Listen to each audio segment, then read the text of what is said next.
Hey everybody, I'm Sean Robinson. I'm Carson Grubaugh. Welcome back, Sean.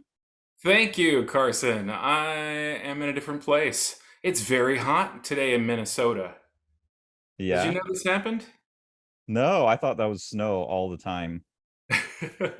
Yeah, well, when it's not snowing, it's really sweaty. How So, hot is it? What's the uh, humidity index? oh, it's pretty high. I'm from Florida, so I've had this experience, the first 21 years of my life. So it's not terrible for me. But it's really beautiful here, and yeah, we're getting adjusted to things and adjusted enough that we could actually do a video. So we talked to Gina Siciliano and interviewed her recently, and then you and I took a little tour of that. But other than that, everything has been canned past couple weeks, right? Yeah, yeah. And we're running out of cans too. I thought we had enough to cover like for the whole summer, and now I'm like, oh man, we got like the Gina interview, so we better get back to it. Well, But so we should toss out next before we week, right next week. Next week, we are going to be coming to you live from Comic Con San Diego, live-ish. live-ish, yeah. And Carson and I are both going to be there, and we're going to take advantage of that and try to give you guys a little taste of what it is that we do when we're there. Which, frankly, I'm not really sure what it is it's going to be. I mean, I hope that I get to just see a bunch of cool people and do a few of these like long distance handshakes and stuff like that. You got any particular plans other than attending a certain award ceremony? Couple elbow bumps. I plan on going on stage and giving an acceptance speech when Oh The my Strange Death goodness. of Alex Oh Raymond my wins goodness. an Eisner. Yeah. Actually, no, I'm terrified of that, and like that alone, I'm like, man, I just hope we don't win. The Very only kind thing, of people to nominate us, nominate the book, specifically. yeah, I mean, like I couldn't be happier with that. But there's like this terror of like, what are we supposed like? It's Dave's book. What are we supposed to do?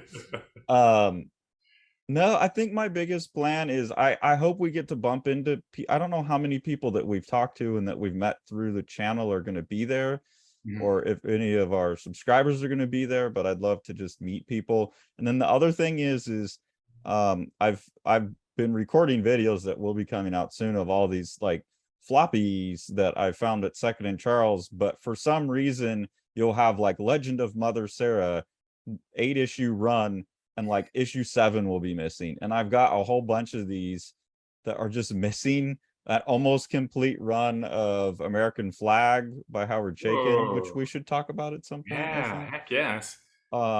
Just different things like that. So I'm definitely thinking that like I've never done it before.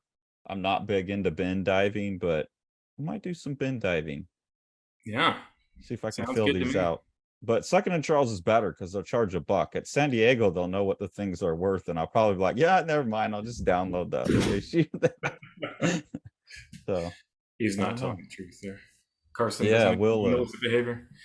Uh, we'll figure it out there. And I would say for people who want to see live, maybe watch on our my Instagram and the Living the Line Instagram, because I think it'll be easier to just like pop that on and go live. But we'll do some recording and okay. try and post those throughout, and maybe I'll like Tori will be there, so maybe during the Oh. Eisners we can like just the live camera on our faces as we go or uh, Congrats again to Dave, and really appreciative of all the kind words for the book and people that really enjoyed it. Really appreciate that. So today we're going to be talking about another big book and big book. big book, and here it is, Ode to Kirihito. Is this what your edition looks like, Carson? We gotta compare bricks here. No, let me put a marker so I don't get it. Okay, there we go. You got the I've legendary got Chip an Kid old cover. I've had this for a long time. This is Chip Kid designed cover, and this is from Vertical, Yeah. so a subsidiary of Kodansha. Now, yeah. Yeah, and this Chip Kid design cover tells you a lot about the actual content of the book. Mm-hmm. So, Ode to Kirihito was serialized in 1970 to 1971 or two, and collected, it ends up being about 815 pages. So yeah, contrary to some of our other book runs, I don't know if we'll necessarily go page 1 to page 815 here, but instead maybe we'll talk about some of the themes and how well it holds together and everything while we're doing the initial flip through, and then hit the pages that we've already marked. Uh, Yeah, and because I've stuck sticky notes all over the place because they're just images or scenarios or formalisms that he used that I like. I'll admit that we were gonna do this video earlier, so I read the book a month ago and then I didn't have a chance to reread it last night. So you're, as always, probably gonna be a little bit more, since you always read them the night before we go, like a true professional. don't You'll tell be my able to. secret. Well, I'm throwing me under the bus when you're doing the right thing. I'm trying to get better at that, but there's Well, let's definitely, I know the big gist of the story sure. still, but some of the little details you might need to fill in as we Yeah, go. well, let's take a look. Yeah, let's So, do it. so man, what a departure this is from some of the normal Tezuka kind of strategies, huh? Uh, I don't know if it's just the period that he was working in, or the uh, you know um, the fact that it didn't actually switch magazines every 3 or 4 months, or what. But would you say this is his most focused long form work you've ever read? Well, that I've read, yeah. I mean, I don't know all what's out there, and I by no means read even all of his translated stuff, but this is the only Tezuka book I had owned for the longest time, the only one I had read. I bought this in like 2005, 2006 when I was in Berkeley. Okay. Um, and this blew my mind. I thought it was amazing. I always wanted to get his Buddha because I always saw those in the same shop. And this set my idea of what Tezuka was. So when I've been reading his other works that are less focused and more jokey, even when they're dealing with serious content and that just go off the rail, or these books that don't finish, or books that like Apollo's song that seem like he's Right. changing ideas every 5 chapters. It's like, that confused me because I was this was my first exposure. So in my mind, out of the ones I've read, this is the most focused and the best, I think. But I haven't read them all, so who knows? Yeah.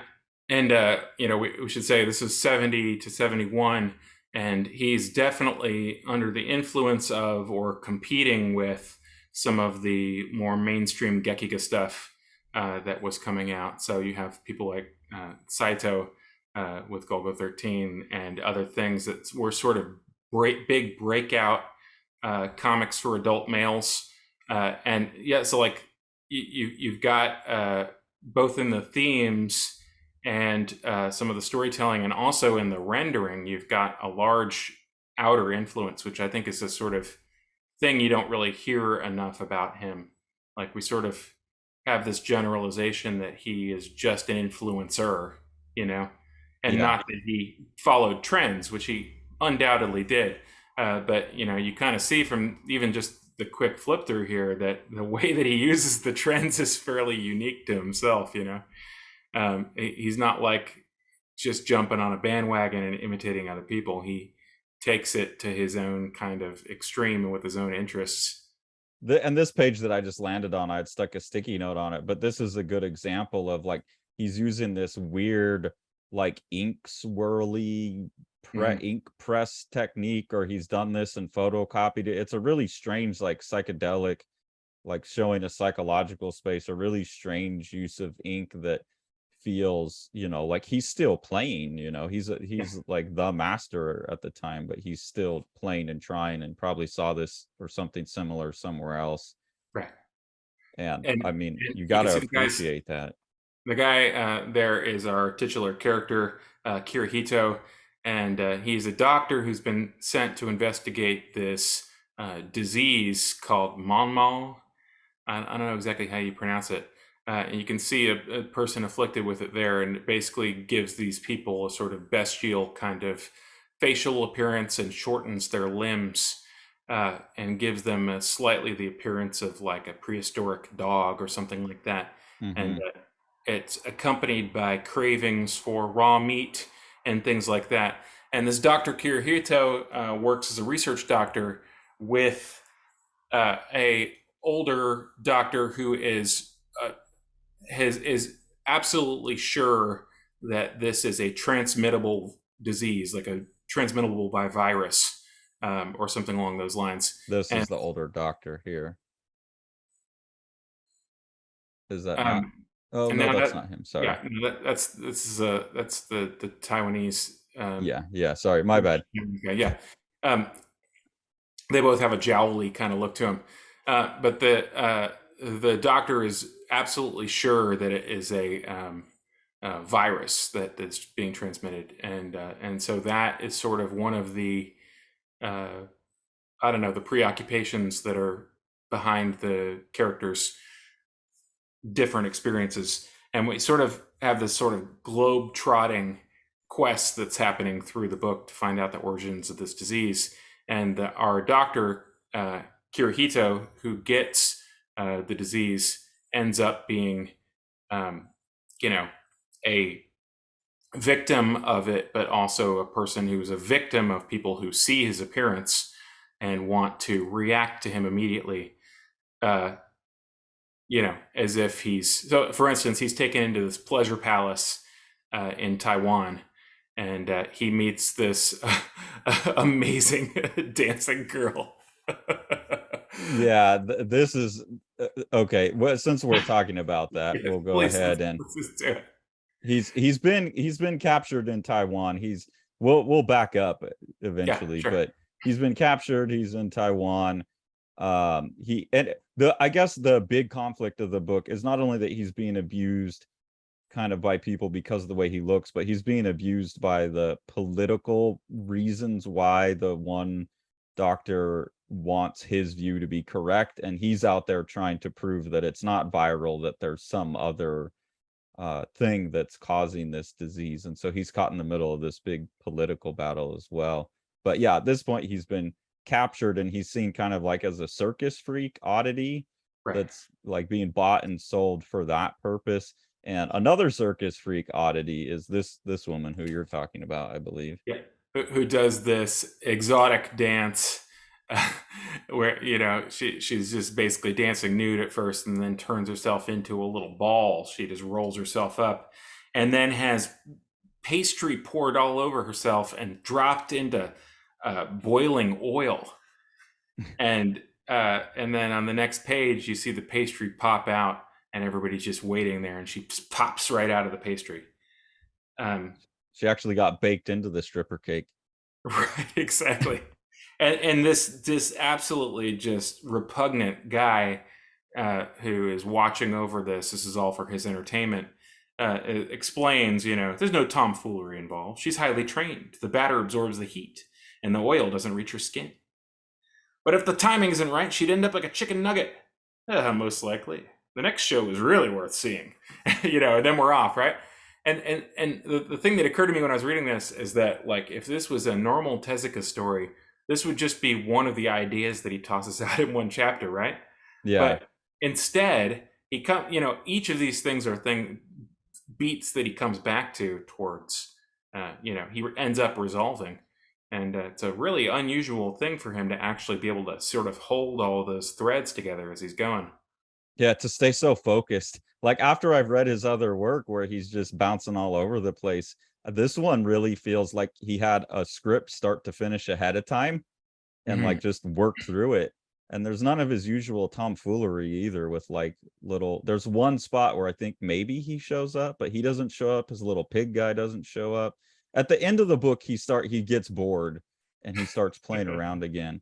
But just to show, I mean, every time we talk about Tezuka, I'm always talking about, and this one's chock full of it, how his cartoony style works against the brutality. And if you Right. keep going with this scene, the next thing is like, okay, well, you think that's fun. Here's this dog man, and then he sends like a bitch in heat in there, this dog, and like they're trying to get him to mate with this dog Yeah. just for like the pleasure of the people in the audience. And that's kind of the intensity. And I think thematically it's a really tight book too, just about um bigotry and humanity's willingness to abuse each other is like the Right. core theme that he's investigating, and this is a really good example of it here. And then him and this dancer girl come together because they're in this prison situation Right. together. And so And he's also showing like human kindness against terrible odds. yeah, and we get her origins, and we get another really abhorrent scene with this guy where a snake eats a baby, and the guy is just totally nonplussed by it, and he just says, "Well, you can buy a baby and you can buy a snake. What does this get me?" Like Yeah, he's not that excited about it. Like it's not it's a intellectual delicacy to him. It's not perverse enough. right. Whereas what is ends up being perverse enough is to force the doctor, who he now knows is intelligent, to actually act like a dog and lick his feet. Yeah. And that is the type of thing that is actually reaches him in the place that he wants to be reached at. And I have Um, that snake page tagged. So when we flip through the specific pages that we've tagged, we'll get to that one. and you can see from the rendering is wildly different than most other Tezuka stuff. Although there are a few things from this time period that I've read that have some similarities, but he really has picked out certain kinds of aesthetic things that he's going to use, and including here's another example of that psychological state made literal here, which I thought was a really fantastic example.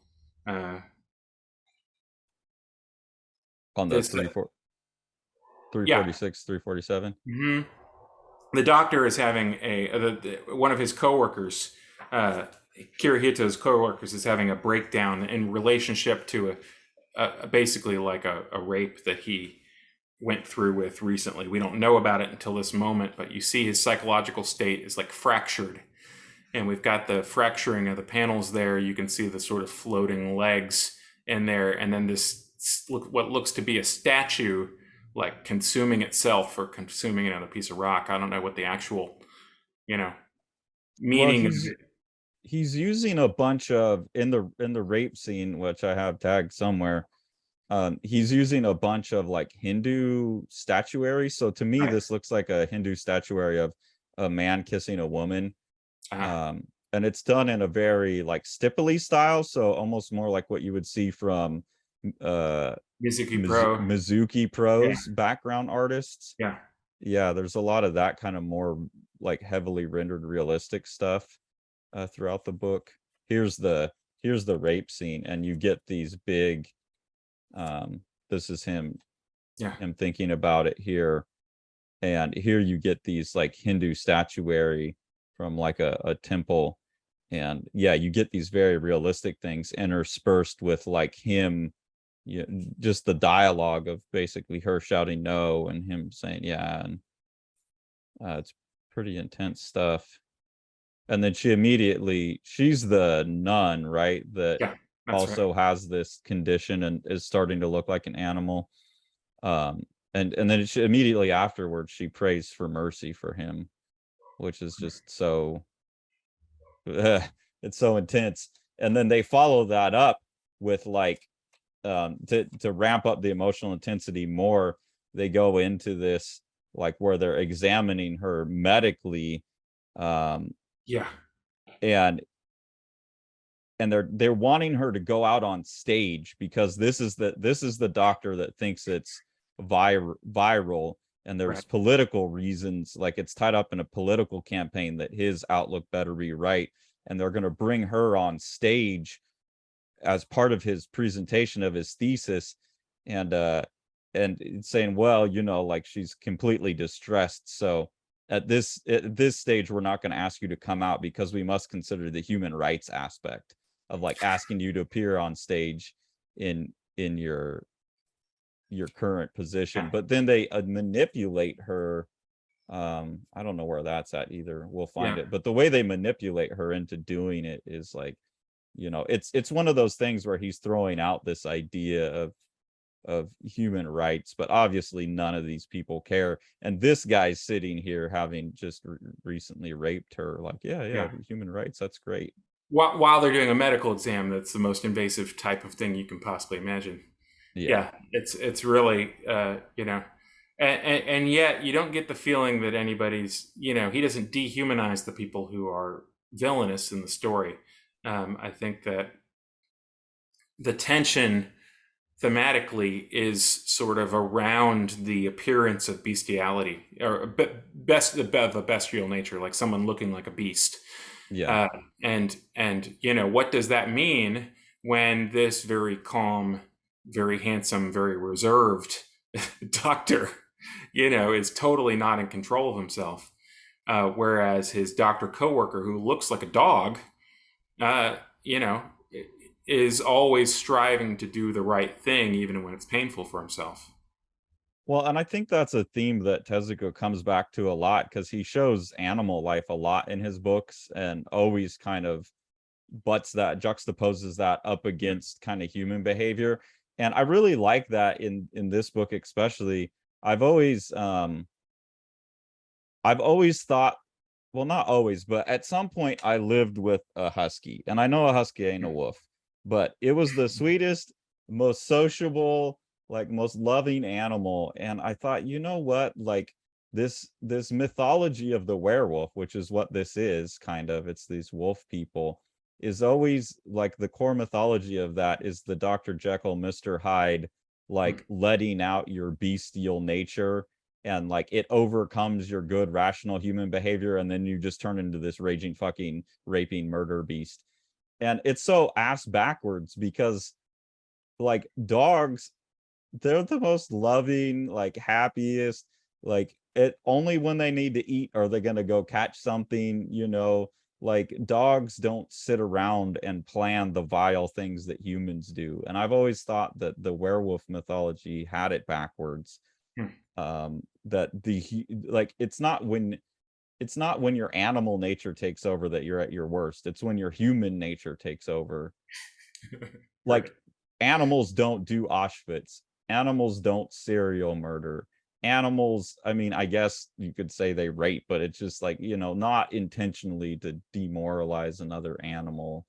Like that's just how it works in nature. Yeah, So I it's our social natures that set us apart in both good and bad ways, maybe. Yeah, and I think this book has that. It's the handsome, good-looking doctor that helps people, blah blah blah. He's the one who's giving into his bestial nature, and the beast, he's the one Right. doing the good thing. And I think that's the right way to think about it. I don't think humanity is what saves us from being murdering savages. I think it's what makes us murdering savages. And that's part of the book because the book is about racism, it's about Yeah. bigotry, it's about abuse. Um, Yeah, and I think that if it had come out 13 years later, people would be, talking about it as if it were an AIDS metaphor, uh, mm, yeah. because the sort of modern plague had played out, in a real kind of way, in the 80s, and when people didn't know what was actually causing it, that seemed to be the time in which it was the worst for the victims of it. Yeah, and that's what it is in this book. They just don't know. Like it's the debate about what's causing it that drives so much of the book. Here's the scene I was talking about where they use the nurse her Christian religious beliefs against her. And Right. here's a good rendering of what the dog people look like, almost like a Moebius drawing with all of the Mhm. hatch marks.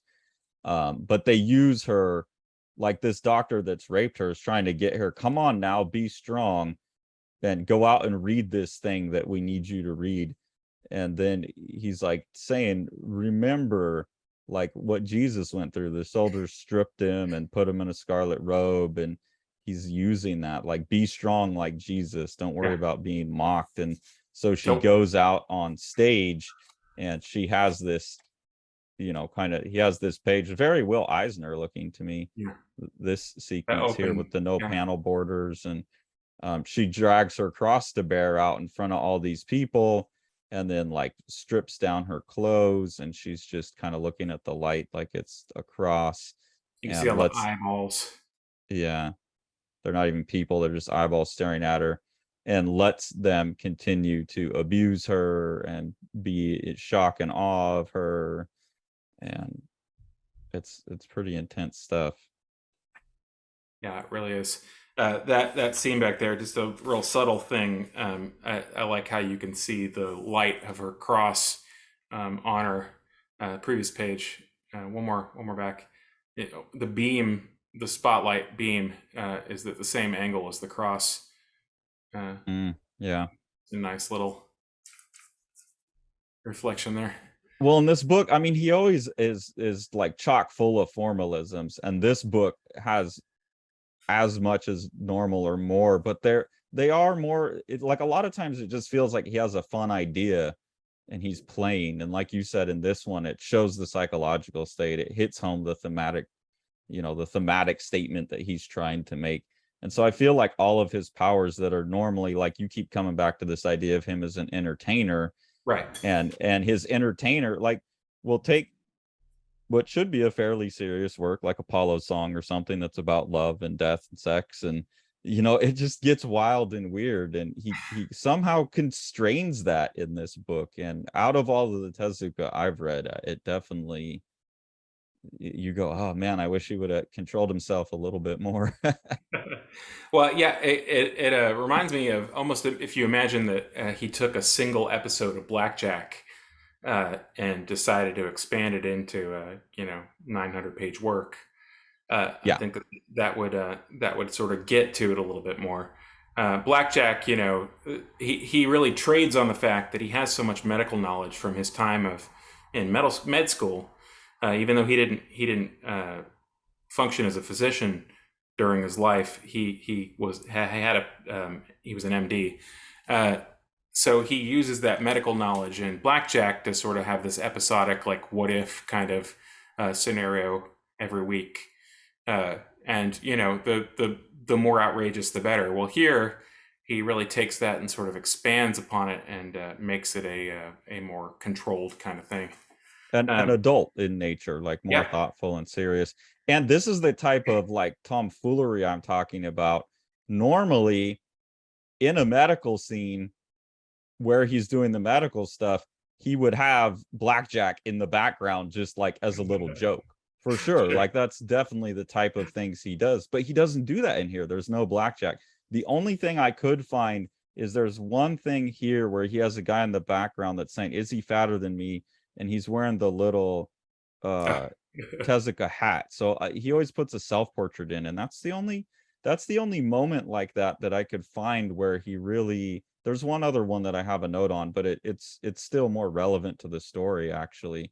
It's the only time where he indulges in that just pure entertainer, like, I had an idea while I was drawing and I stuck it in there to keep it fun. He otherwise avoids that kind of stuff. Right. Should we hit these tagged pages? So we've got almost all of them are formalisms, right? Or Yeah, some of them are just things I found intense. And yeah, I think the other thing to mention with the story is that there's a couple story ones.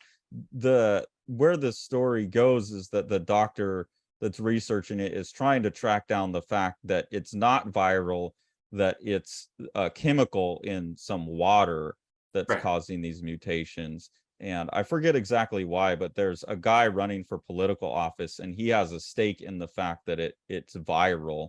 right. And so there's a lot of back and forth and all that globe trotting. But yeah, just we can go through the tags. I was seeing a lot of Crumb. It's in 1970, so I was seeing, like, was he looking at Moebius? Was he looking at Crumb? Um, it just seemed like he's picking up some stuff from other artists. I don't know what was going on in Japan enough to know, but Yeah, I think that this is a sort of general Gekiga influence in that a lot of the men's comics at the time, including in Big Comic that this was published in, were done in a more crosshatch style, and so that sort of takes over from. There's very little tone in here.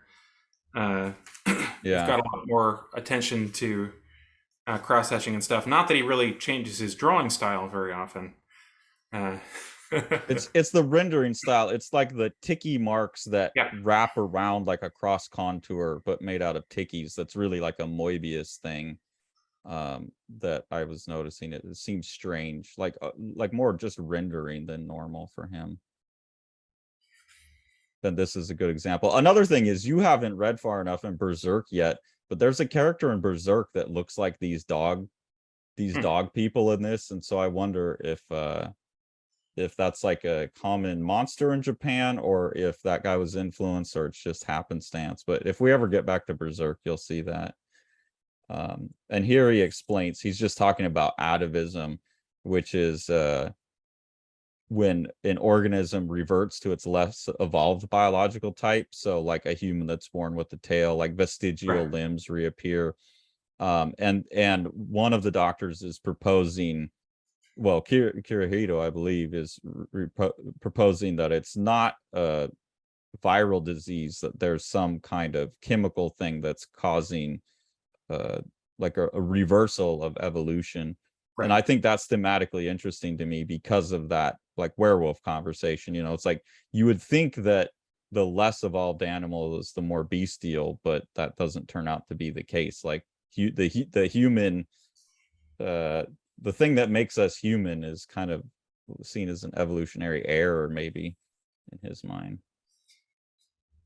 This thing that he does, especially at the beginning, I really, really like this wiggly lined, where the contour has been replaced by a wiggly line. I'm gonna have to steal that. That's another thing that's just not quite calling out to a specific other thing I can pick up on, other than the fact that there were lots of popular like action comics at the time, like especially sports comics and stuff that would use something like that during an action scene. But here we've got a guy in prayer, and it just seems to take on a sort of psychological dimension, like he's vibrating. Yeah, it's a very weird thing that I noticed. It's just here and there throughout the book, and it's such an odd look for someone who has normally such fluid, clean lines. It was like, where is this coming from? Like, it just felt so different, and it gets thick and almost clunky looking in a weird way. But he does it. It's always purposeful. Yeah. I tagged it as like, what the heck is this? I think it's kind of ugly, but it does have like a vibratory thing to it, so I know it's intentional. I was also really intrigued by the super designy, like Hmm. going to using the negative space and the silhouettes and stuff like that. I don't feel like I've seen a lot of that from him. um and No. you put all of those together, and it just ramps it up even more. And very interesting to just see how much you can vary the feel of a story just by changing the skin. He's not drawing any differently. This is just rendering, purely rendering. Yeah, by skin you mean just the surface style Mhm. of it. Yeah. And when you butt like solid shapes, no lines, very shape based, almost austere type of composition, versus all line, all scratchy, like those stylistic shifts one right after the other also ramp it up. It's not like he goes into a sequence of this. It's like he's working in different surface finish, boom, boom, boom, boom, and that back to back makes it even more potent, I think. Yeah. It's interesting. Right. um yeah, here's where I just thought, like, oh, he's got doctors coming in, and I was impressed and surprised that he didn't have Blackjack show up. He restrained himself. Yeah. um oh, that one's not important. That was just, it looked like an intentionally weird moire pattern. uh Yeah. Let's this one, we'll stay away from the reproduction. Jeez. Yeah. What about this one? I just thought like the boobs are so weird that they look like googly eyes. It was funny. This is like, I call them Tupperware tits, and to me it looks like Renaissance artists that have never seen, they've seen women wearing push-up, like, like in Right. a bustier, like pushing them up, but they've never actually seen a naked woman, and so they draw boobs based on that. But he was married and had a bunch of kids.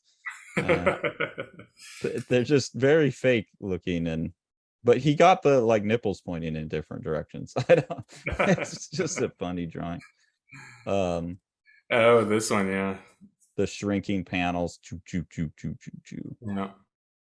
as the plane takes off. I like that. So I don't, this book's just full. I think we both really like this sequence Yeah. here. Yeah. He's having a very intense psychological, moment. He's been in this village and he's had this transformation, and then we've got this sort of abstracted representation of his conflict.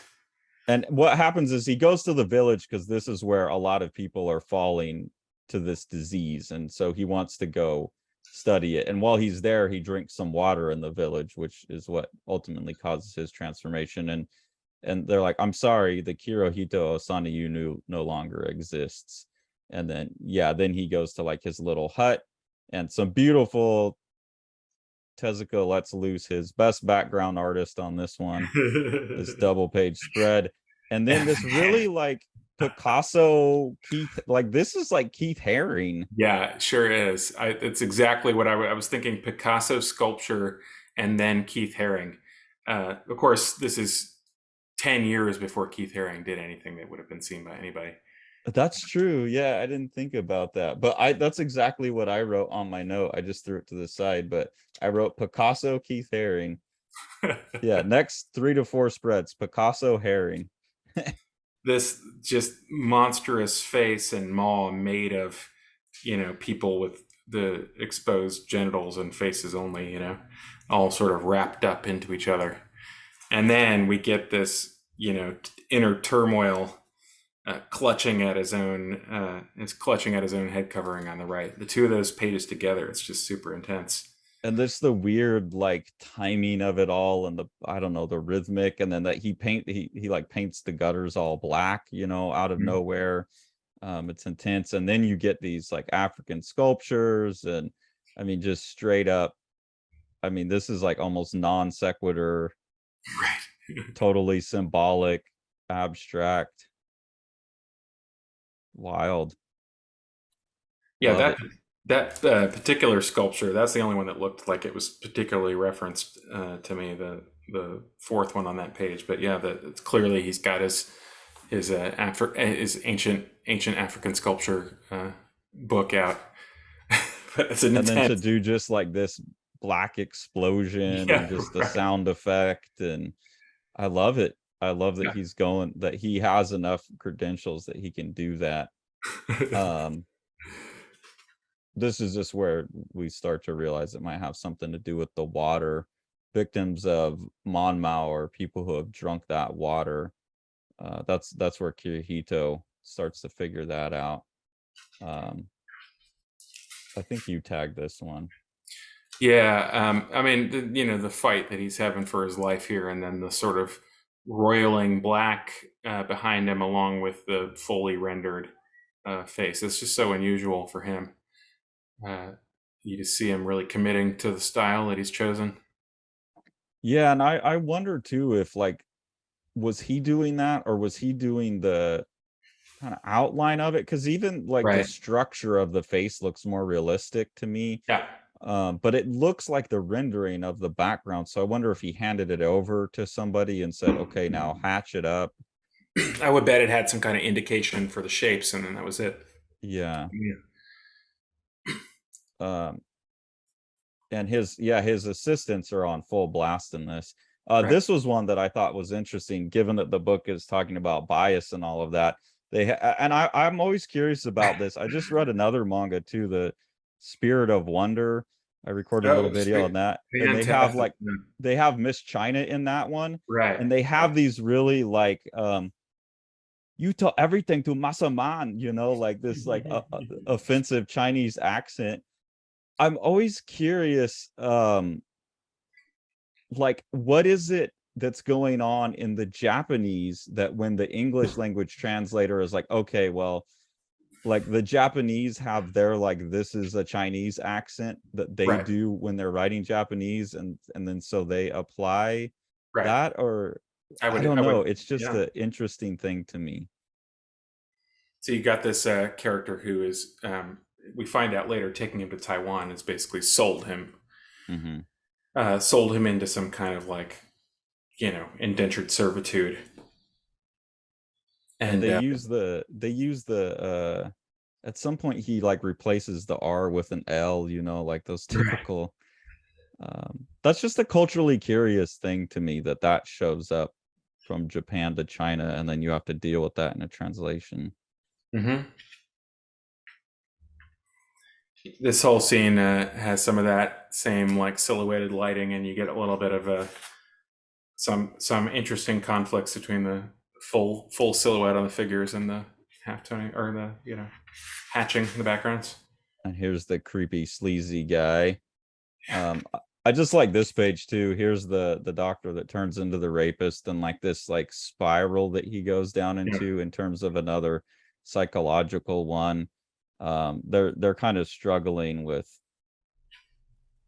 like, oh, like, is this doctor really, why is it so hush hush, is this a Right. contagious disease?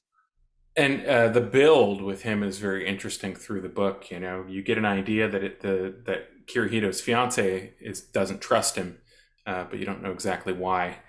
You just he just ramps up and up and up and up until you get his ultimate fate.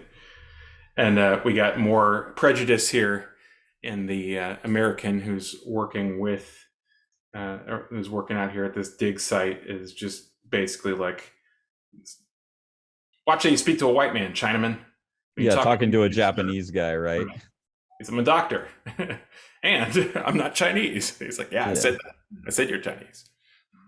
Yeah, I just thought like this was and it's just an interesting instance where someone's dealing with that kind of stuff, that then they do still fall into racist caricature, like obviously Tezuka wrote a racist caricature of the Chinese guy, and there's definitely some racist characters of black people later on, that now some people wouldn't even print this book, or they try and excise certain pages.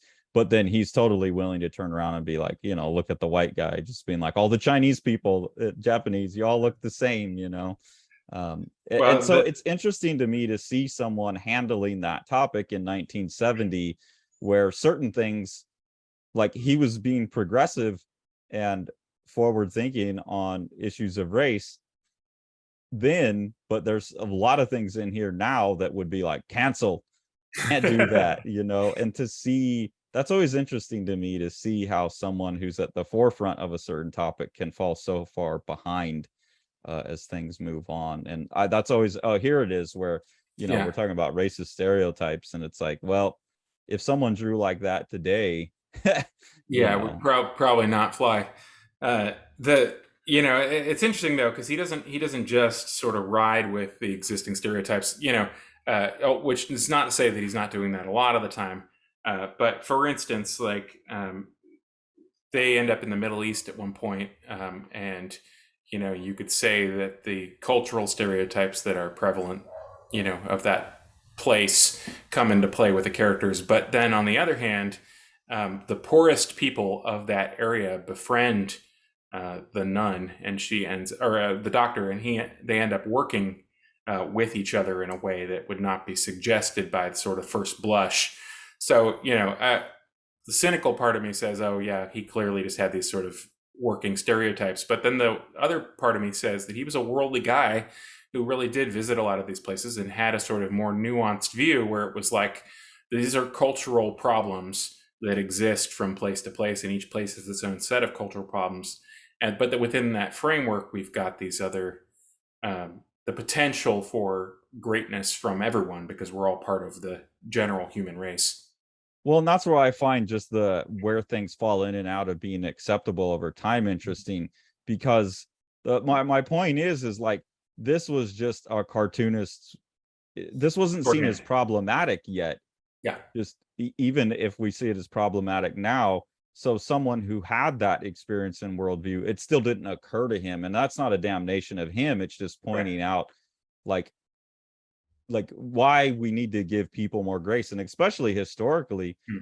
why we can't just go like getting rid of certain works, because it just wasn't a thing then, and this was definitely not a biased person. And even in this scene right here, he's making the point that we're all humans, because they're asking for a blood transfusion, and all these people are like, I'll donate my blood. And he's making that medical point Uh, of like we've all got the same blood, right? Like their blood can save you just as much as anyone else's. Right, while at the same time giving the stereotype that everybody's money hungry, because the reason that they want to donate the blood is because they think that they're going to get money for it. And he says, "Nope, not paying," and then everybody leaves. Yeah, but I mean, like Yeah, no, that's the yeah, that's the that's the tension. complexity of like real life though, is like Yeah, like people don't you I mean some people do it, but most people like, yeah, what are you going to give me? um so I think that's good, and that's what makes this book the best one I've read. Another thing that really surprised me is I don't normally see him in anything I've read employing a really good background artist for cities. He always has amazing nature, but I've never seen cityscapes like this. Usually his stuff is kind of sci-fi, and there are these real quick, like cartoony backgrounds when it comes to cities, and it's really cool to see. And I think it works really well for the book to see these realistically rendered cityscapes. yeah, and I think the photographic reliance, or the photographic, partnership there is a lot more significant in terms of that's another sort of stylistic borrowing from his peers who he was competing with in the Gekiga field. And Yeah, yeah, and it Saito, like, works. right? Yeah, it Here's the totally baby works. scene. Yeah, jeez, Where horrible. they throw the baby in with the snake, and he's like, yeah, whatever, baby You can being eaten. buy you can buy a baby and you can buy a snake. What? Yeah, no big deal. Show me the lady boiling herself and the dog man. That's harder to get a hold of. uh, I and just this, thought this was interesting. I don't know if this was in your version, but there's one, like, this character, uh, I'm assuming they're speaking in Chinese and they didn't translate it. yeah, yep. I like that. Yeah, it's good. I'm a fan of that personally. I think that that's the way to handle translation, or I mean, foreign language in a story. If the characters can't understand, and does the audience really need to understand? Well, it Uh, depends. Like, if the author determines that it's foreign language that the character doesn't understand, then don't translate it. If the author had done a translation down here because they think it's right. important information, translate it. Yeah. Also, there's more of this like really crazy, Yeah. like, this is something that if my students did it, I would be like, stop doing that. Don't do that. Like, don't, that's not background. That's just a like a caterpillar crawling around the person. Um, but he uses that a lot, like you said, for kind of an emotional purpose. It's a really weird approach though. Yeah, it's the Dr. Katz feel, you know? Did you ever watch Dr. Katz? It's like animated where everything was done in a scribbly line that wasn't cleaned up, and so it has like a weird jitter to it. Um, it's got this sort of vibratory aspect to it, that's really appealing to me. Which is what he's trying to do, and which is why normally I tell my students, don't do that. Like, you Right. don't want your background to be reacting to the character, but this is just like a big outline, a big fuzzy Yeah. outline. I don't know, it's a strange choice. Here's one that you Yeah, and this is more congruent with sort of action oriented one where you can see that he's pulling the guy by the feet instead of kissing his feet, and you get the everything drawn with the sort of pseudo speed line, uh, you know, lines that are just at a slight angle to each other, so you get this sort of triangular, angry look to it. And Kirihito just does not want to be. He has pride, He doesn't want to be a dog. He doesn't want to act like a dog. Uh, this guy, once he knows he's intelligent, that becomes the thing that he wants. He wants to break him. You actually see a little short, flashback to this guy's Mr. Mon's childhood right here, where you can see that essentially, like, he, was ignored by people that had the power to help him when he was a kid, and having accumulated all this wealth as an adult, he's essentially using the wealth to sort of get back at the people who ignored him. He's got this sort of nihilistic worldview and as a that's result something of his upbringing. I always like in stories. I don't know why, but um it's not like the it's society's fault outlook, but I think it's always good when work talks about cycles of abuse, Mm-hmm. how people get to where they're at, because then like it does build some empathy for a character that would otherwise be completely monstrous. It's not an excuse for their behavior, but it's a understanding. And I think a lot of times people say, well, you're just giving an excuse. It's like, no, I'm giving an explanation. That doesn't make it Right. okay. But reality and our ability to deal with the difficulties of reality are better if we have thorough explanations. Yeah. And, I think stuff like that's really important. I mean, he's still pretty much just a monster in the story, but Tezuka's as good as this is. He's, I mean, there's definitely better writers, but this is a really, really good. I'm not critiquing this piece of work at all either. Um, And so they manage to escape from Mr. Mon, and are out in the wilderness essentially. And then in the middle of the night, the circus performer, she creeps up, and it seems as though she's gonna force some kind of sex act on him. I mean, that's what I'm getting from that partial yeah, silhouette. But this trying to guy, thank. She's trying to thank him for saving her, right? basically. But then Kirihito is still obsessed with his villager wife, who was forced on him, but then died, and he's not having any of it. And you know he sees her as depraved, and you might just think, oh, like this is just like this guy needs some sex positivity or whatever. But then when you get into the cabin in the woods and you realize that she's like, it's not totally clear exactly what happened, but she's brought other circus performers up into this cabin before and held them against their will for something. I don't So remember that aspect of it. yeah, one of the few threads that are not really totally wrapped up later on. But But it's also just another good example of like the ways that people have biases against each other. Like that's a way that he's like, is that what the old lady meant by your nasty habit? They right, didn't accept you as a proper performer. No wonder. That's right. I'm not proper, but neither are you. We're both rejects. It is no concern of society what we low life do. And he's like, we're no low life. right. Um, Meanwhile, the person he's criticizing was trained from age 4 to have boiling oil thrown on her. Like she just had an unimaginably bleak life.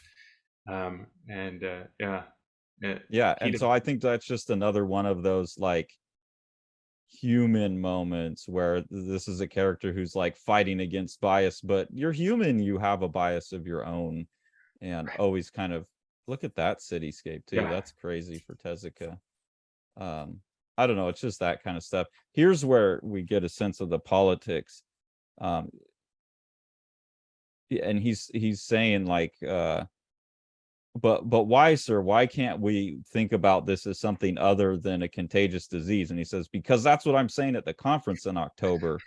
Then I suppose you ought to revise your presentation. I can't do that. There's no time. My reputation is at stake. I'm running for chairman of the Japan Medical Association. Oh, that's what it is. I thought it was like a city position, mayor or something. He's running for chairman of the medical association. So he needs to be the guy who has this big breakthrough with the special disease, Right. and he doesn't have time to go searching and revise. And he's like, until after the election, I don't want to hear another peep out of you. And so he has to commit to this for this political reason. Right. And then, my goodness, this particular image, I just gave me the chills. Who drew this? That's what I wrote there. Did Tezuka draw this? Did he draw the outline of it? Did he just hand it off to somebody? I don't know. I really don't know, but they did a damn good job. This is another one of those, like, he had a copy of big comic and studied some Golgo 13 kind of moments, but I just love it. I really love it. See some other influence in the Kojima and I'm gonna forget his name, so I'm not gonna say it. And other Gekiga, samurai Gekiga masters. But yeah, I just thought this was fantastic. What a weird combination of stylization and sort of pseudo realism. Yeah, like super realistic, like crosshatch rendering. And then also I love that he's obviously like looking through the window and hanging his head, but it almost looks like his head's been chopped off right Right, down here. It looks almost just like a neck, and so this almost sets on top of that in a weird right. way. It's a really jarring image because it's so like off style to the rest of the book. This is where you see him be the beast, because that kind of rendering only really gets applied to the beast people Right. anywhere else in the book, and so you see his full nature there, I think. Yeah, I think that that's when you get the clue. Like, this is not just this guy that did this horrible thing one time. This is somebody who's going to continue doing the, whatever he wants to do. You Yeah. get the eyes on the cityscape there, looking out over her. She can't, it just seems like every person is going to stare at her. Yeah, and she's a nun who's also Hmm. a medical assistant, correct? Yeah, that's right. Yeah. So, like a lot of nuns, she works with underprivileged people who have conditions that she can work. Imagine like Mother Teresa being Yeah. photographed, laying hands on a bunch of thirsty people. Uh, that like a less cynical version of what I just said there. Yeah, and she's been basically grabbed by the medical team as their kind of prize case study. And that scene that we already looked at, where they force her to go on stage. These doctors are kind of literally abusing, physically, sexually abusing her, the one guy, and then just kind of abusing her for their political ends throughout the book. Here's a more Yeah, standard Tezuka background.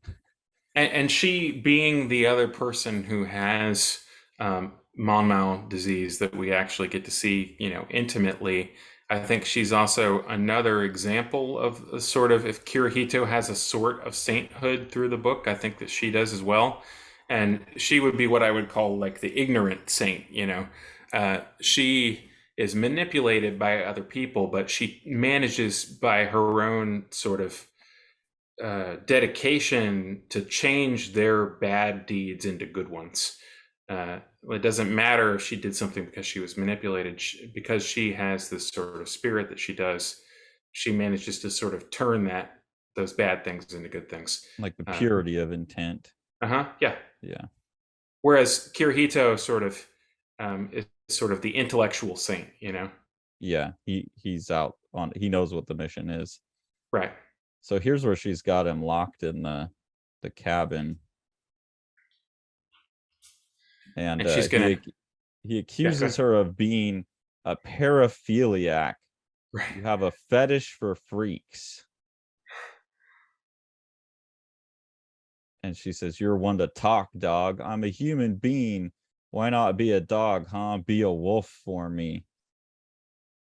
And that's where it like falls back into that standard, I think, like werewolf idea of like, oh yeah, let out the beast, I want to get fucked like an animal. And it's like, animals don't think about it like that. That's human. Tying someone down and that kind of perversion is purely human.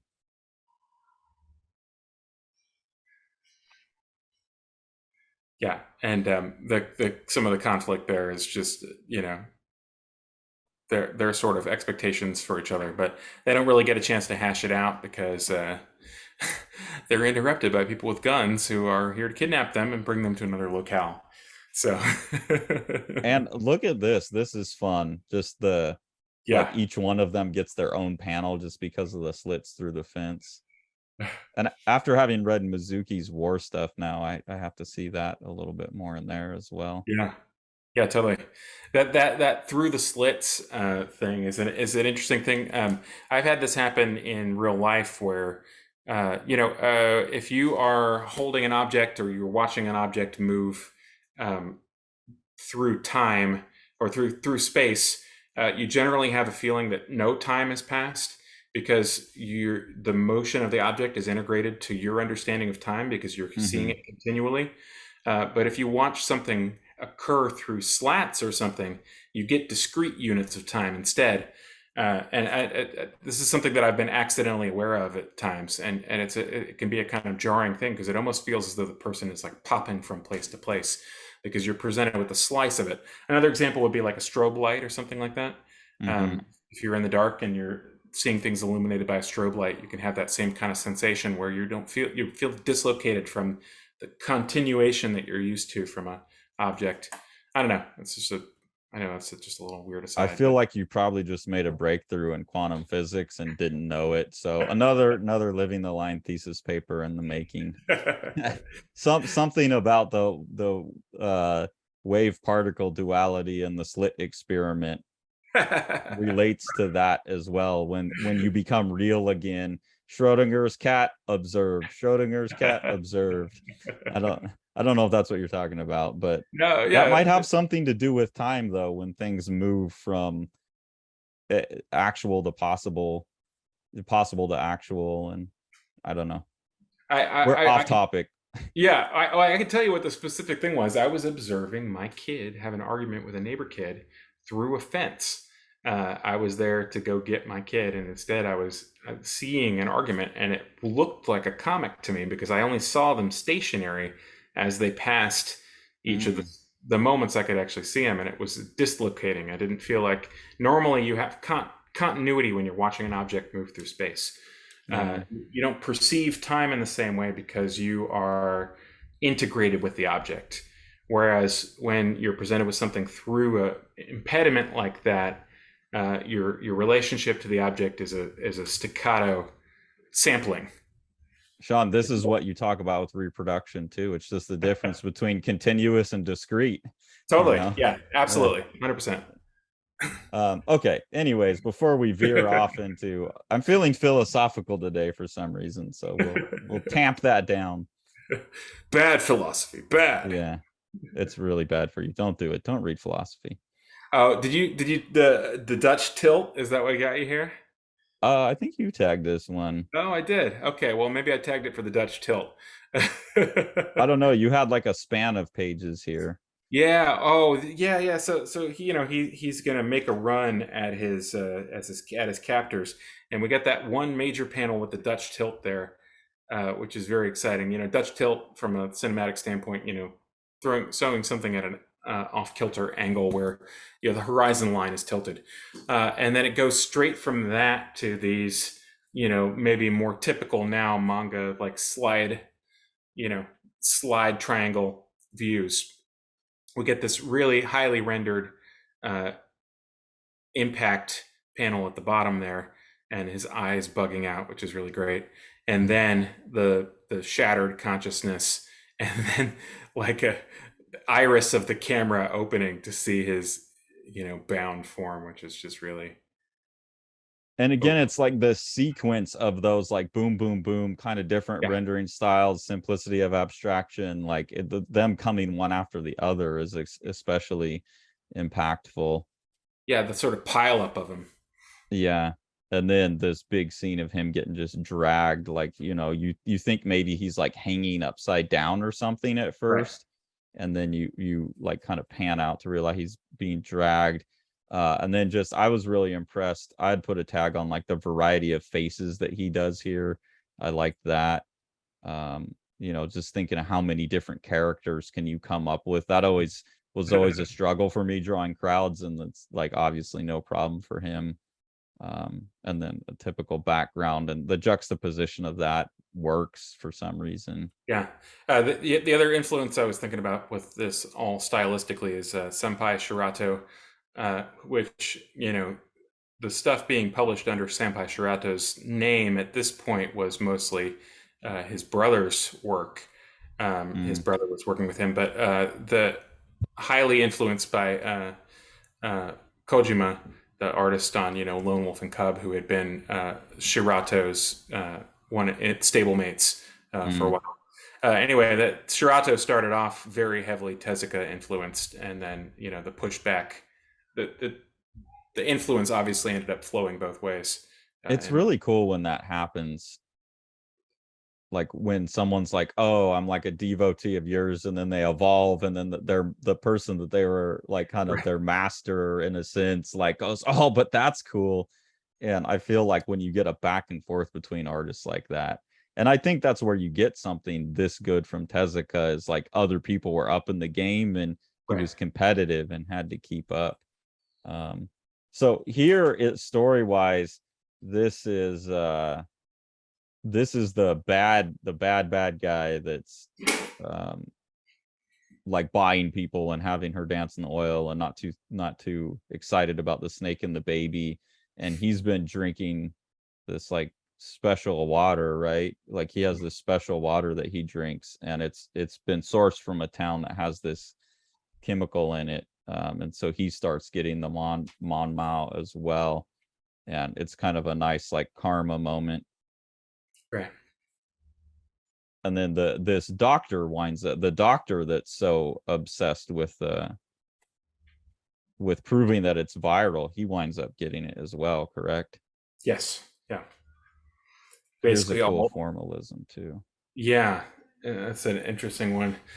It's interesting how many of them wrap around the mentally ill doctor. Because he's the one that's sort of having these very intense, psychological experiences that are not physiological experiences. Like, when Kirihito has these experiences, is because he got beamed by a rock, or he's, transforming into a dog man or whatever. But this guy is essentially like just troubled. They don't specifically identify whether he's like schizophrenic or what. Somebody at one point says like, "Well, I'll write him up that he's autistic." Is that, I don't think that was in my translation. I probably would have made a note of that, but I wonder if the uh, translation's different. That's funny. but he doesn't necessarily, he doesn't need a specific affliction in order to be, you know, to obviously be troubled. Well, and this is another instance where the monster becomes like the protector in a sense, and it's so gross because it's like, I don't know at this point if he has raped her or if he's planning on raping her, but he's like, with all due deference, sir, you can't do this. Sister Helen is no ordinary external medical medicine patient. This Right. is really a major human rights issue. Are Right. you accusing me of making a spectacle of her? Is that what you think? And it's like, what a weird thing. Like you're fighting for her human rights, but then you have or you will rape her. Then you must assert your own human rights. I mean, he just keeps coming back to that over and over. Yeah, and you get the impression that he wants to own her. He wants to have this for himself. Yeah, it's an interesting visual of that. Put her in a fish tank. Right. Um, Yeah. and but it's like in his mind, yeah, I think this is prior to the rape, so he Yeah. thinks he's being like her protector at this point, like that's how he's kind of justifying this to Right. himself, which is sickness. Here he has a little bit of fun, but this is the one I was saying that goes for a purpose. Is this is where this water's being made that the doctor is drinking, and I think that the snake guy is drinking as well, that winds up giving them mon mao from a distance. Right. And they're like, oh, is this the water factory? Like, is there anything wrong with this water? And this guy who has like a Picasso face is like, I should think not. My family's been producing this tonic for 130 years. I've never heard of anyone getting sick from this. And I mean, he just is like an absolute mess of a face. um and here you get it again, that Picasso face. I thought that was funny. He finally having a little fun again. Here's another look at that rendering on that. Yeah. I It's feel just like I've seen someone else make a whole style of this. Like, is it? This looks like the Derf back Derf. I think like my friend Dahmer. mm. That reminds me of that. I Yeah, think there's several Japanese people. Like who's the artist of? Oh, see, I'm not gonna pull his name out of my head, top of my head.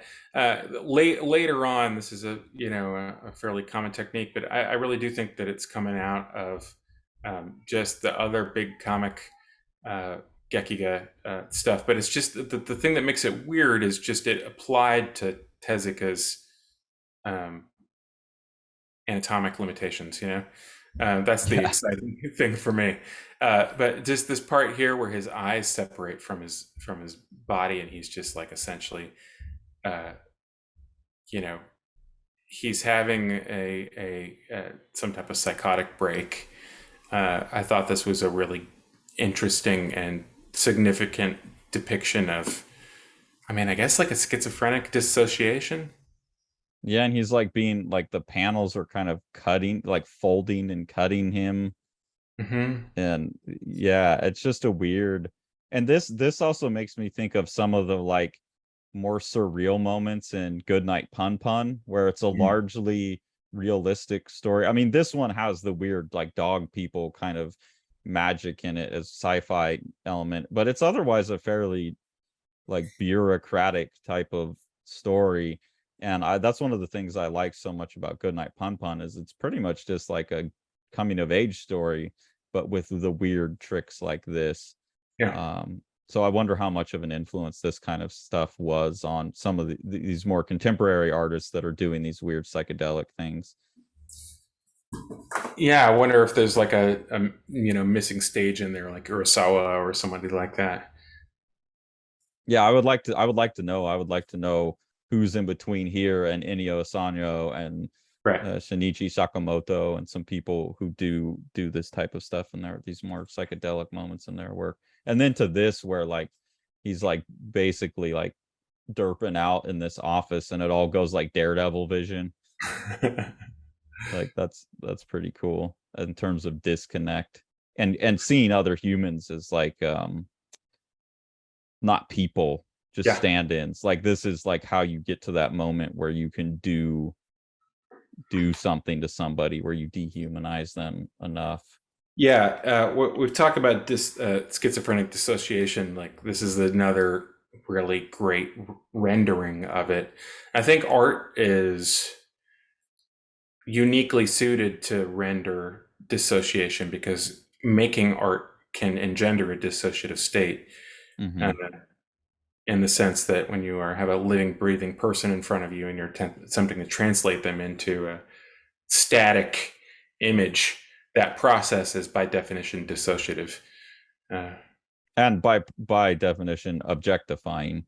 right. Like, you know, they always don't objectify. Like I've taught figure drawing a bunch of times and it's like, well, you have a nude person and the kids have been taught like don't objectify somebody, and I have to be like, Right. look, don't sexually objectify Sure. them is very different from objectifying them. Like for right now I need you to treat them as a couch and look Right. at them as a set of shapes, and you know, Yeah. yeah, Yeah. that's what you have to do. But then the weird thing about portraiture, and I think with something like this, is you have to unobjectify them at some point and put personality back into it. Right.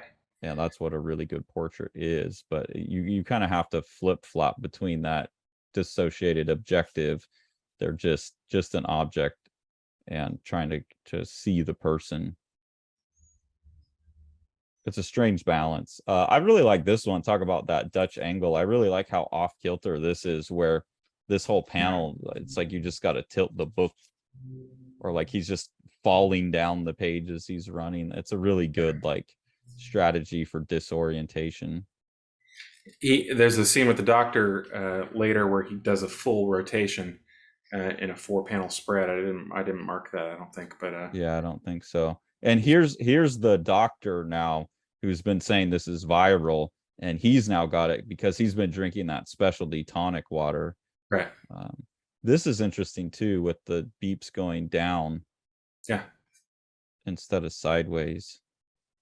I wonder if, I don't know. Does Japanese reads like down, right? Yeah. Right to left and down. So And I I wonder if yeah. that's, I wonder if they read things like their medical stuff goes down, or if that Yeah. just made it Sure. fit. It's interesting. I hadn't thought about that. Um, Here he's having the, what's this guy's name? Doctor something with the U. It You're was right. Valde or something. I don't remember. Yeah. Yeah.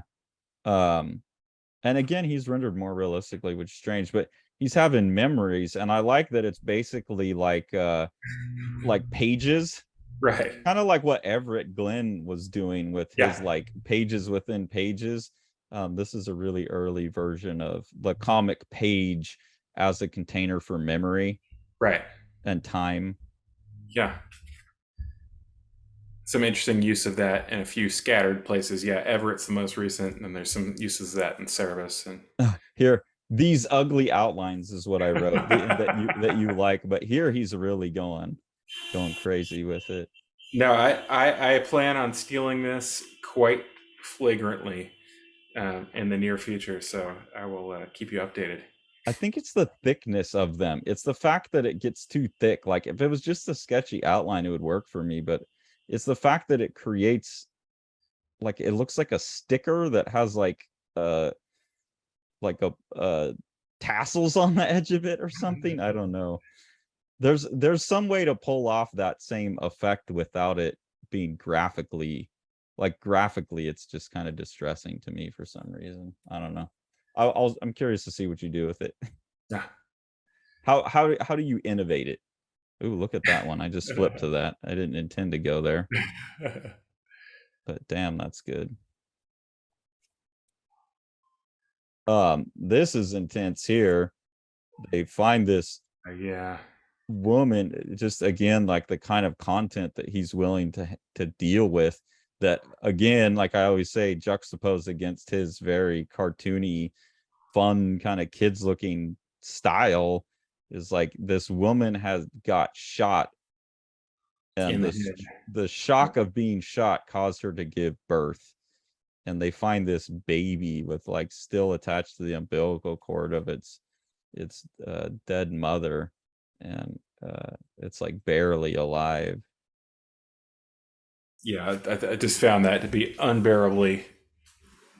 Uh, certain types of things that just like change when you have kids. It's like it pushes your buttons in a different kind of way. I just barely tolerate reading this whole scene. Yeah, and then he goes to strangle the baby. Like Right. he's like, this baby, he's only gonna starve to death. I'm putting out of his misery. And the woman who's assaulted him, this is where Right. she's like, plays the hero status all of a sudden, and it's like, okay, well, give the baby to me, let me try and take care of it.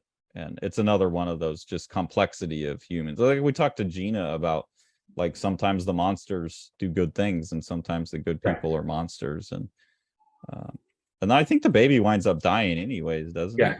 that's right. Yeah. Because they're walking around in the desert for Like 3 days. after that, you Yeah. get this like dead baby with flies on it. And it's like, Yeah. God damn. Like 5 pages later, Yep. he gives you all this hope. Right. Yeah. Until they Ends actually buried the baby, I was not convinced it was done. That's how ingrained your sense of you know storytelling from cheesy movies is.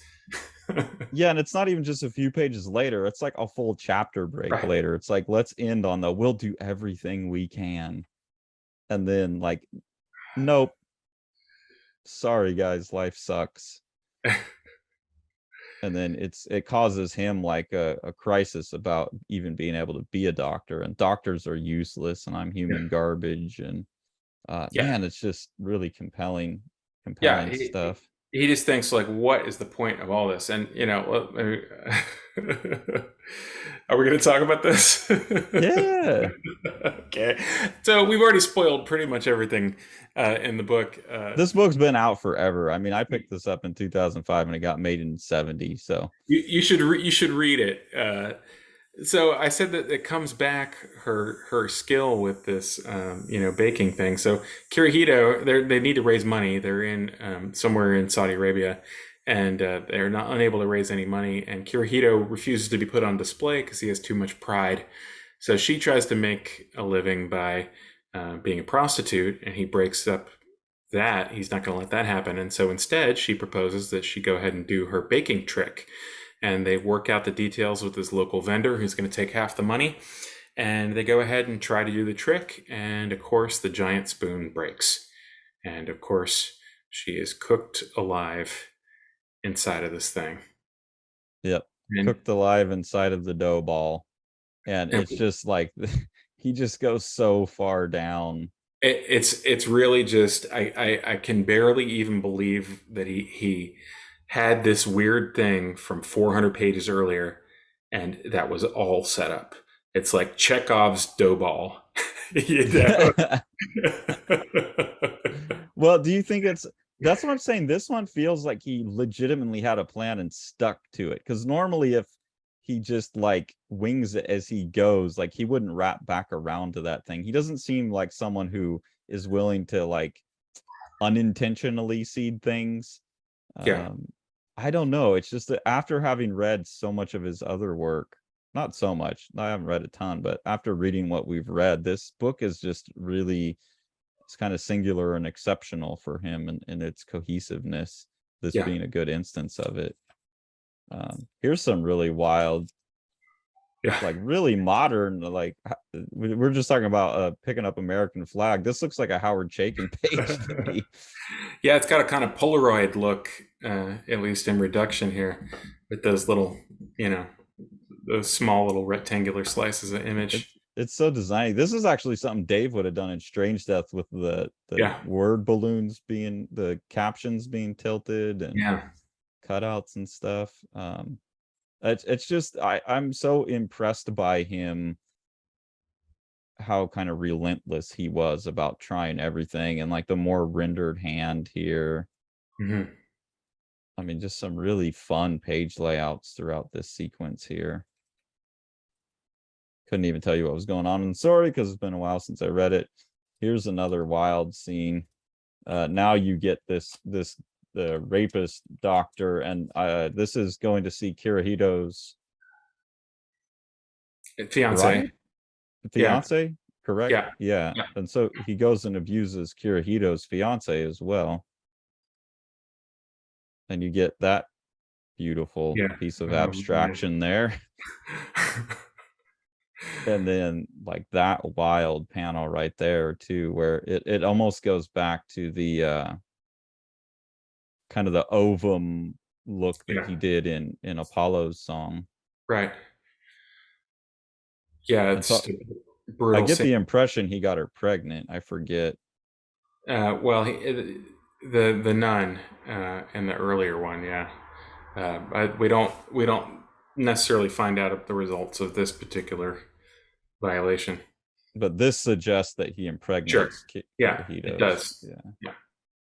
Yeah. Here's one that I thought was really interesting, because normally I'll complain about this, but here I think this is a really interesting use of time, because he splits this.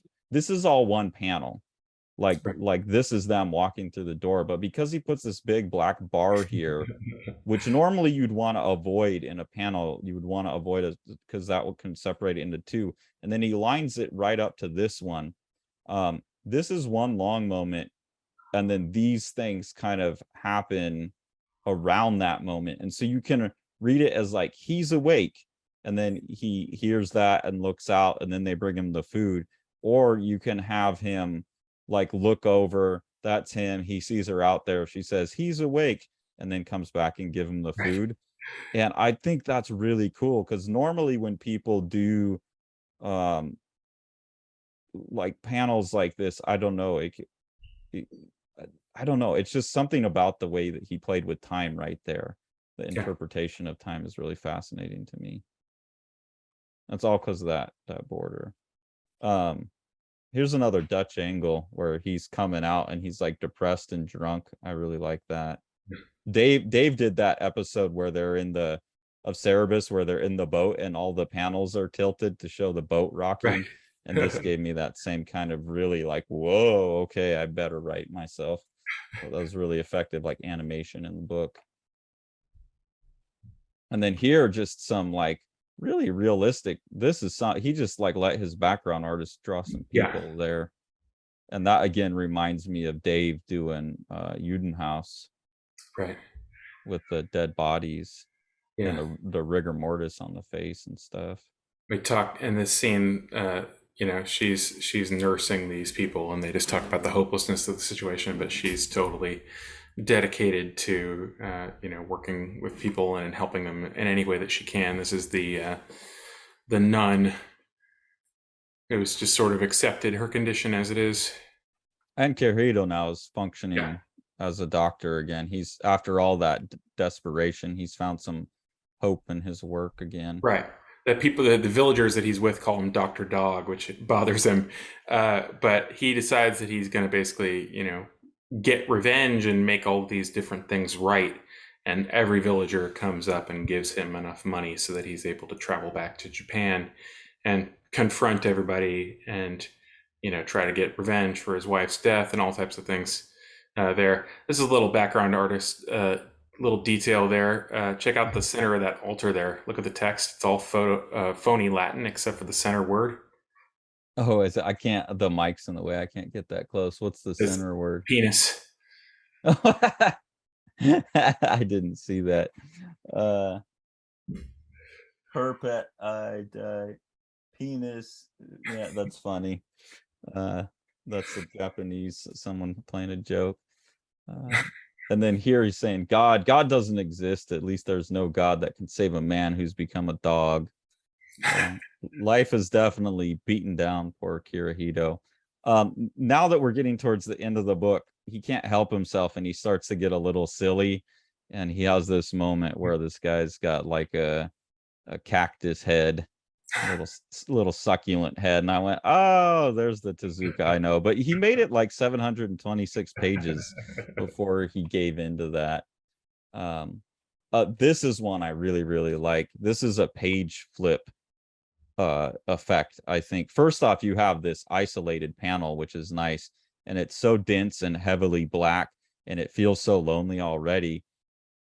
But then like the after image of flipping to such an empty white area, like for some reason when I made that flip, it made it feel even more empty to me. Yeah. Like, because here she is, and like this, just the such dense black with the such open white had some kind of visceral impact on me. That just like emphasized the loneliness, and I can't even tell you exactly why that works so well, but I think it has something to do with just the after image effect of it Yeah. all. Does this kind of give you like a Suge sort of feel with just this tiny little figure inside of the empty human habitation? Yeah, yeah. And just like when this is so full, I Right. know black is also empty in a sense, but it's so full of ink. And then Yeah. here, I know there's a lot of detail, but you kind of land in the middle on Yeah. something so empty. And That's God interesting. knows if that was actually how, if this, in the original, this could have been here and here, but on the flip, it's really effective. Here's another good psychological one. Yeah. It's an earlier scene where we see the guy, the other doctor, the rapist doctor, sitting in a chair with a giant boulder suspended above his head. And here it's a crushing weight on the senior doctor. Who has learned he has Monmouth as well, if I Right. remember correct. Yeah. And as he has Monmouth, I thought this was really good writing as well. Right. He can't Like let go. yeah, he can't let go. He's like defiant to the end. Is Osani still around? If you see him, tell him this for me. Nothing's black or white. Nobody ever really knows. I want you to dissect my body very carefully. It may be the last chance to expose the pathogen. And it's like please, like I know everyone says that we've solved this for good, but nothing's black and white. No one ever really knows, which is true. Like that's good science, is like uh we a good scientist always says as far as we know, Right. but Yeah. some evidence could always pop up, and this guy's so committed to his belief even though there's no political end or anymore. He's dying. It's like, cut my body up and look for that virus. What a psycho. Oh man. And then there's just like, here's some redemption. Where did this baby come from? Whose baby That's is the this? rapist. Yeah, that's it's the rapist doctors. This is Okay. the fruit of that union, and she's relieved to see it looks like a human being, because the disease, which is caused by these two unstable, you know, rare earth metals vibrating against each other, uh, does not communicate to the children. I love that, for as educated as he was, like that his science fiction is always just like dude, what? Um, but yeah, that's a moment. And then this is Kirihito's fiance as well, Beyonce, who's yeah, also been raped by the guy, who, helping give birth to the baby. and it's been suggested she's probably Right. impregnated too. by Yeah. the same offender. But just that moment of like, even through all of the terrible things, like she still is able to love this kid. um that's a pretty rough but tender moment in the book as well. And So one of the primary ways that it ties into Apollo's song, I would say, um, in that Apollo's song has a sort of similar kind of mild amount of hope that, good bad deeds can turn into good, um, in a longer kind of arc. Uh, through the intentions of good people yes, and right, like the positive side of humanity. And I think, going back to let me switch my camera here. Going back to uh the first volume of Phoenix as well, you made a big deal about the ants and stuff like that. right, And that ties in with the thing I was talking about werewolves, where he always seems to come back to animals and nature. And I mean, he renders animals, um in Apollo's song, they go to that weird animal orgy island, and there's like animal love and stuff, and he always kind of comes back to the purity of the animal and the purity of nature, versus the part of us that makes us human is the part of us that also makes us monstrous. And I just find that point to be most well made in this book, and it's a point I'm particularly sympathetic to, obviously. I think it's something that was reiterated in his Life of Buddha as well, in different ways. Although obviously that's sort of baked into the source material in that case. Uh, Yeah. but yeah, it is a very interesting take, and it's interesting to see too the sort of similar things we talked about in Apollo's song in terms of an eclectic use of various religious traditions. There's no explicit Buddhism in this story, but you have a kind of implicit, uh, you know, regard for nature, and that your life is made easier by acceptance of pain. Uh, and I think Kirihito sort of embodies some of those sort of uh, ideals, Buddhist ideals, in that sense, in terms of the acceptance of pain. And basically, like when he learns to accept that he looks like a monster to the people around him, that's when he's able to most function. Well, and he the most explicit religious references are like highly Christian, Yeah, and that character also. And so I think he's part of that effort of like unity and getting rid of bias and stuff, is he's seen the crossover points, the core human desires that ride behind all that stuff, that people like, well, this is the version that expresses it correctly. And he's saying, right, nah, nah, nah, nah, nah, like strip all of that bullshit away, strip the outer appearance off, take away the fact that he's a dog. That's like the main metaphor. Strip away the outer appearance and look at the core fundamental needs behind it all. right. um and I think this is a really good, sophisticated book, his most well written one. I think the art's probably the most interesting as well. You had not read this until last night. Yeah, it's true, and I'm really glad I did. I kind of had it filed away in my head with MW and a few of his other, like, maybe less successful forays into quote unquote adult stuff, where they don't quite hang together as well as you might hope. But this is really coherent and really interesting, and really he's got everything firing on all cylinders, and I would heartily recommend it. Um, I'm curious because like the first time I mentioned it to you, you were like, which one? Like, yeah. and you're big into Tezuka, and so I was surprised you hadn't read it. So I mean, I know we've pretty much talked it over, but I was just curious, like, as you were reading through it, how much were you going like, what the hell? What is this? Like, I'm just curious, like, as a big Tezuka fan, what was the general like reaction? It's just it's hard to be totally surprised by him now because he worked in so many different genres so effectively, and so to find out that he could do something else effective is not, you know, is not that shocking, because he's somebody who uh, knew his core competencies and sort of stayed around them, but within that sort of bubble, anything else was fair game. And so as long as he had his studio and as long as he had his like working methods intact, I think that he could do pretty much anything. And uh, if you're going to analyze his anatomy or something like that, you're going to be disappointed because it's always going to be the same, because that's just what he drew, and he drew the way that he was going to draw. But everything else was subject to change at any time.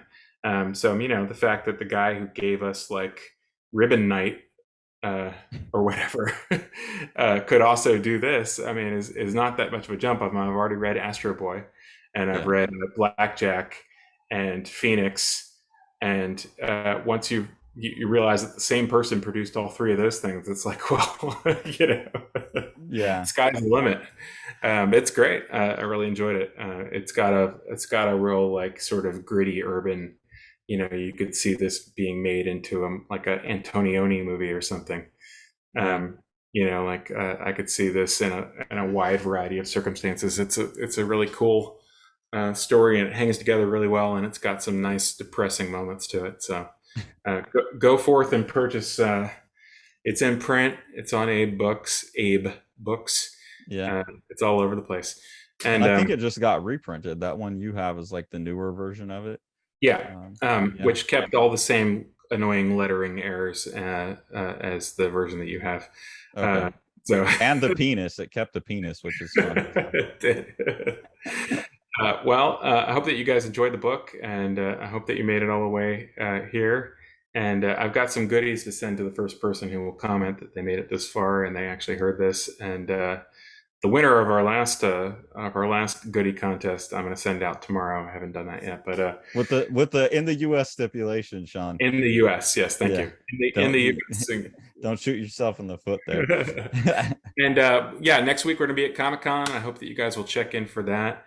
And we're probably doing some other exciting things. But if you haven't checked out Strange Death of Alex Raymond yet, it's been nominated for an Eisner Award in the category of Best reality-based work. And actually, I may post this next weekend. So by the time you're watching this, we've probably already been to San Diego. I didn't think about that when we were doing the intro. So I hope you enjoyed our coverage. Yeah, I hope you enjoyed our coverage, and maybe you've heard some even cooler news from us. One or the other. Yeah. There's a lot of great books nominated, and we're excited to be nominated. But anyway, thanks for watching. And Abolition of Man coming soon. Yes, coming soon to a comic store near you. And along with Plaza coming soon. If you missed the Kickstarter, coming soon. It's going to be out in bookstores probably the first week of September, but we will be letting you know very soon. All right, take care, everybody. Oh, sorry. Later. No, I was going to say that you just sent me the script to Abolition of Man 3, and the series just keeps getting better and better, and we'll have a surprise announcement to come soon. So, does that involve a 5th issue? A 5th issue. We talked about that. Oh, we have. Okay. With it, we did say we're gonna have a 5th issue. Okay. But really thrilled with the guest writer that we'll be announcing at some point. Yeah. All right, now we can say bye. Okay. Y'all have a good one. Take care. Make sure to like, smash that subscribe button, and ring that bell.